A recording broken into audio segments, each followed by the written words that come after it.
Okay. అందుకే నా అందుకేనా రాలేదు. అవునవును. నేనే మెసేజ్ బాక్స్ ఆఫ్ చేశాను. బ్రహ్మణి గారు నేనే మెసేజ్ బాక్స్ ఆఫ్ చేశాను. హాయ్ అక్క. మాకు ఒక లైక్, మీకు ఒక like. Thank you so much అండి. భాగ్య గారు థ్యాంక్ యూ. నమస్కారం మేడం గారు. హరి గారు నమస్కారం నమస్కారం నమస్కారం. బాగున్నారా హరి గారు? Nice voice, super, thank you. మీ వాయిసా? బ్రహ్మణి మేడం గారు బాగున్నారా? భోజనం చేస్తారా? 41 లైక్ డన్ సిస్టర్ అంటున్నారు. Thank you so much. GR sir గారు బాగున్నారా? భోజనం చేస్తారా అని అడుగుతున్నారు హరి గారు. సిస్టర్ నాకు ఈరోజు లైవ్లో 16 లైక్స్ వచ్చాయి. ఇప్పుడు ప్రజెంట్ 13 ఉన్నాయి. ఎవరు ఒక అలాగే ఇస్తున్నారు. ఈరోజు ఎందుకు అర్థం కావడం లేదు. అలాంటప్పుడు లైక్ ఇవ్వకపోయినా పర్లేదు కదా. బ్రహ్మణి గారు చాలామంది అలాగే చేస్తారు. మీరు దానికి ఏం కంగారు పడకండి ప్లీజ్. దయచేసి కొంతమంది ఉంటారు కదా, ఈగో పీపుల్స్ ఉంటారు చాలామంది, ఓర్వలేని వాళ్ళు. లైక్ ఇచ్చిన లైక్ మళ్ళీ తీసుకొని వెళ్ళిపోతారు. వాటి గురించి మీరు భయపడకండి, అస్సలు మైండ్లోకి తీసుకోకండి. మెయిన్ ఏంటంటే మనకి పబ్లిక్ సపోర్ట్ చేయాలి. యూట్యూబ్కి అనేది పబ్లిక్. స్వార్థపరులు, నెక్స్ట్ మీరు ఛానల్కి సపోర్ట్ చేస్తారు కదా, మీరు ఛానల్కి సపోర్ట్ చేసే వాళ్ళల్లో మీకు జెన్యున్గా అనిపించిన వాళ్ళనే మీరు రిప్లై ఇవ్వండి. నేను ఒకటే చెప్తాను. ఎందుకంటే చాలామంది ఏం చేస్తారంటే లైక్ ఇచ్చి వెనక్కి తీసేసుకుంటారు. ప్రతిదీ అంతే చేస్తారు. ప్రస్తుతం ఇస్తారు, తర్వాత వెనక్కి తీసుకుంటారు.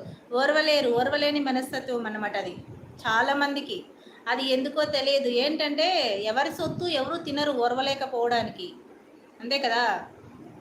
వాళ్ళ ఆస్తులు ఏం రాసి ఇవ్వాల, ఎవరి టాలెంట్ని బట్టి వాళ్ళు ముందుకు వెళ్తారు. ఏ మనసుకి ఎంత టాలెంట్ ఉంటే దాన్ని బట్టి ముందుకు వెళ్తారు. అంతేగాని ఆ ఓర్వలేని తనాలు ఎవ్వరికీ ఉండకూడదు. అలా ఉన్నప్పుడు మన కష్టార్జితము, మన ఆస్తులు, మన బంగారు, లేకపోతే ఇలాంటివి పంచుకుంటుంటే ఏమోలే మాకు కొంచెం ఎక్కువ కావాలా, ఓర్వలేకపోతున్నాము అని అనుకోవచ్చు. కానీ ఎదుటి వ్యక్తి విషయంలో పోటీతత్వం ఉండొచ్చు, ఎదగడానికి పోటీతత్వం ఉండొచ్చు, కానీ ఓర్వలేనితనం ఉండకూడదు మనిషికి. అవును సిస్టర్, బాధపడుతున్నా ఈరోజు. ఏం బాధపడకండి, అసలు వదిలేసేయండి.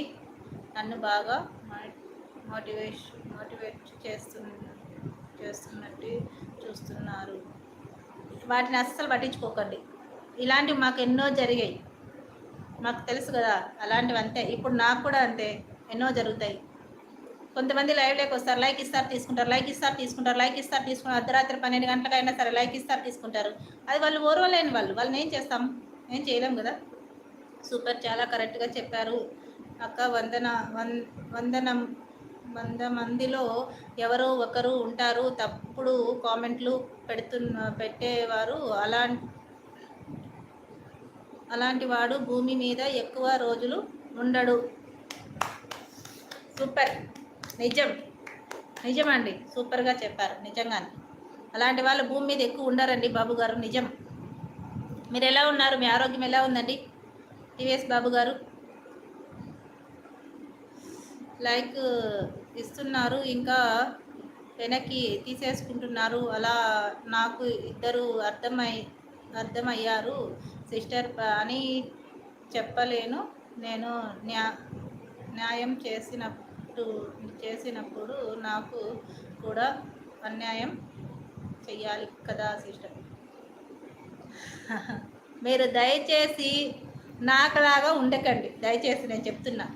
నేను మొదట్లో ఇలాగే ఆలోచన చేసేదాన్ని, ఇప్పుడు అలా తీసుకోలేదు. ఇప్పుడు ఏది మన కంటికి కనిపిస్తుందో అదే నిజం. మనము న్యాయము ధర్మము అని ఆలోచన చేస్తాము, కరెక్టే.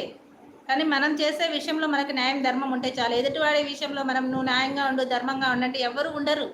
ప్రస్తుతానికి మన ముందు నటిస్తారంతే, తర్వాత ఎవరు ఉండరు. వాటిని మీరు పట్టించుకోకండి అస్సలు. నటనే మొత్తం అంతా. మన ఎదురుగా వచ్చినప్పుడు అయ్యి అట్టి ఇటు అనేసి అని అంటారు. తర్వాత వెనకంతా గోతులు లోడడమే, అసూయ, ద్వేష, కక్ష, ఇవే ఉంటాయి మనసులో. అంతకు మించి ఇంకేం ఉండవు. అలాంటి వాళ్ళ గురించి ఆలోచన చేసేందుకు చిన్న బ్రెయిన్